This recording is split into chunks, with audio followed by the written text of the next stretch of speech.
మనం time travel చేసి 200 ఏళ్ల వెనక్కి వెళ్దాం. ఇయర్ 1813.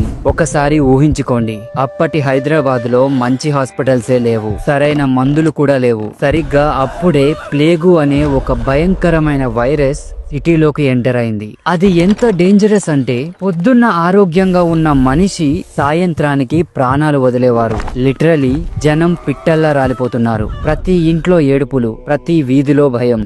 సిటీ మొత్తం ఒక దెయ్యాల దిబ్బలా మారిపోయింది. గవర్నమెంట్ చేతులెత్తేసింది. వేల మంది చనిపోతున్నారు. సిటీ ఎకానమీ మొత్తం కుప్పకూలిపోయింది. ఇక దేవుడే దిక్కు అని అందరూ ఫిక్స్ అయిపోయారు. కానీ వాళ్ళకి తెలియదు, వాళ్ళ ప్రార్థనలకు సమాధానం కొన్ని వందల కిలోమీటర్ల దూరం నుంచి రాబోతుందని. అదే టైంలో హైదరాబాద్ కు చెందిన కొందరు సోల్జర్స్ మధ్యప్రదేశ్ లోని ఉజ్జయినిలో డ్యూటీలో ఉన్నారు. కానీ వాళ్ళ మైండ్ మొత్తం హైదరాబాద్ గురించే ఆలోచిస్తోంది. ప్రతిరోజు వాళ్ళ కుటుంబ సభ్యులు, స్నేహితులు చనిపోతున్నారనే న్యూస్ వాళ్ళకి చేరేది. వాళ్ళు ఎంత టార్చర్ అనుభవించారో ఇమాజిన్ కూడా చేసుకోలేం. కానీ వాళ్ళ చేతుల్లో ఏమీ లేదు. కనిపించే శత్రువు అయితే పోరాడగలరు, కానీ అది కనబడని శత్రువు.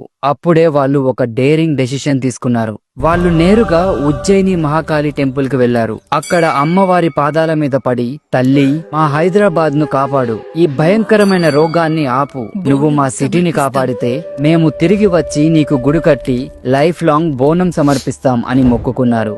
ఇది జస్ట్ ఒక మొక్కు కాదు, అది వాళ్ళ చివరి ఆశ. ఇక్కడే అసలు మ్యాజిక్ జరిగింది. ఉజ్జయినిలో సైనికులు మొక్కుకున్నారో లేదో, హైదరాబాద్ లో ప్లేగు వ్యాపించడం ఆగిపోయింది. మరణాల సంఖ్య కంట్రోల్లోకి వచ్చేసింది. కొన్ని రోజుల్లోనే సిటీ మొత్తం కంప్లీట్ గా సేఫ్ అయిపోయింది. ఇది యాదృచ్ఛికమా లేక నిజంగా దేవుడి దయనా? ఇది ఖచ్చితంగా అమ్మవారి అద్భుతమే అని అందరూ బలంగా నమ్మారు. అయితే వాళ్ళు ఇచ్చిన మాట నిలబెట్టుకోవడానికి డ్యూటీ ముగించుకొని వెంటనే సికింద్రాబాద్ వచ్చేశారు. 1815లో సూరేటి అప్పయ్య అనే సోల్జర్ లీడర్షిప్ లో ఉజ్జయిని నుండి తెచ్చిన అమ్మవారి చెక్క విగ్రహంతో ఒక టెంపుల్ కట్టేశారు. ఆ రోజే వాళ్ళు వండిన అన్నం, పాలు, బెల్లంతో చేసిన నైవేద్యాన్ని ఒక కొత్త కుండలో పెట్టి డెకరేట్ చేసి అమ్మవారికి సమర్పించారు. అదే చరిత్రలో మొట్టమొదటి బోనం. కేవలం కొందరితో మొదలైన ఆ వేడుక ఇప్పుడు లక్షల మంది పండుగగా మారింది. ఇంక్రెడిబుల్ కదా? ఓకే, ఇంతకీ ఈ బోనం ఏంటి? Let's break it down. బోనం అంటే భోజనం. ఇది అమ్మవారికి మనం ఇచ్చే ఒక గ్రాండ్ థ్యాంక్స్ గివింగ్ పార్టీ లాంటిది. ఇందులో వాడేవి మట్టి కుండ. ఇది 100% ఎకో ఫ్రెండ్లీ, స్వచ్ఛతకు, కొత్త ప్రారంభానికి సింబల్. నైవేద్యం, ఇందులో ఉండేది రైస్, పాలు, బెల్లం. ఇది హెల్త్ అండ్ వెల్త్ ని సూచిస్తుంది. బేసిక్ గా ఇది ఒక డివైన్ సూపర్ ఫుడ్.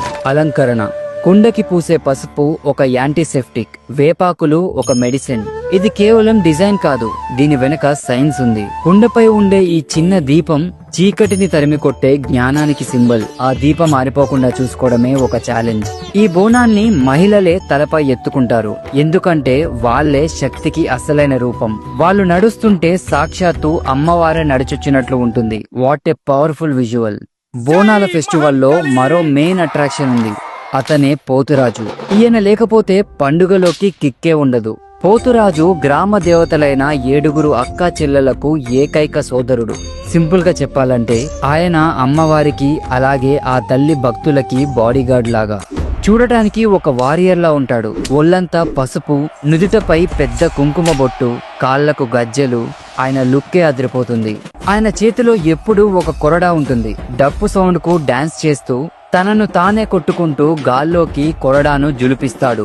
ఈ విన్యాసాలకు దుష్ట శక్తులు పారిపోతాయని నమ్ముతారు. ఊరేగింపులో పోతురాజు ముందు నడుస్తూ అమ్మవారికి, భక్తులకు ఫుల్ సెక్యూరిటీ ఇస్తాడు. ఆయన ఎనర్జీతోనే జాతరకు అసలైన ఊపు వస్తుంది. పండుగ ఇంకా అయిపోలేదు. మరో 2 క్రేజీ ఈవెంట్స్ ఉన్నాయి, రంగం మరియు ఘట్టం. రంగం, ఇది ఒక మైండ్ బ్లోయింగ్ ఈవెంట్. పండుగ మరుసటి రోజు పెళ్లి కాని ఒక యువతి వచ్చి మట్టి కుండపై నిలబడి భవిష్యవాణి చెప్తుంది.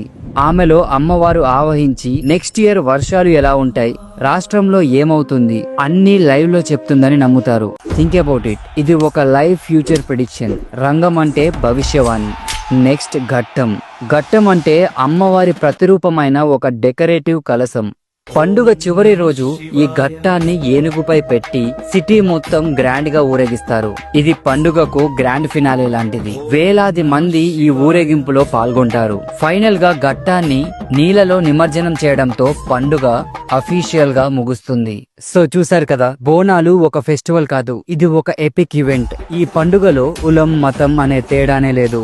అందరూ ఒకటే, అందరూ కలిసి సెలబ్రేట్ చేసుకుంటారు. మన పూర్వీకులు ఎంత స్మార్టో చూడండి. పసుపు, వేప, మట్టి అన్ని నేచర్ తో కనెక్ట్ అయ్యేవే. ఈ పండుగ తెలంగాణ సంస్కృతికి అలాగే ఆత్మగౌరవానికి సింబల్. అందుకే కదా మన ప్రభుత్వం దీన్నే రాష్ట్రీయ పండుగగా ప్రకటించింది. And that's a huge deal. ఆగండి, బోనాల గురించి ప్రచారంలో ఉన్న ఇంకొక స్టోరీ కూడా చెప్పాలి. ఆషాఢ మాసంలో ఆ జగదాంబిక తన అత్తారింటిని వదిలి పుట్టింటికి వస్తుందట. అంటే ఆ కైలాసాన్ని వదిలి మన దగ్గరికి వస్తుందంట. అండ్ ఇక్కడ ప్రజలు అంటే మనం ఏమని ఫీల్ అవుతామంటే అమ్మవారిని మన కుటుంబంలో ఒకరిగా ఫీల్ అవుతాం. సో ఊహించుకోండి, ఒక కూతురు తన అత్తారింటి నుంచి పుట్టింటికి వస్తుందంటే ఆ సందడే వేరు.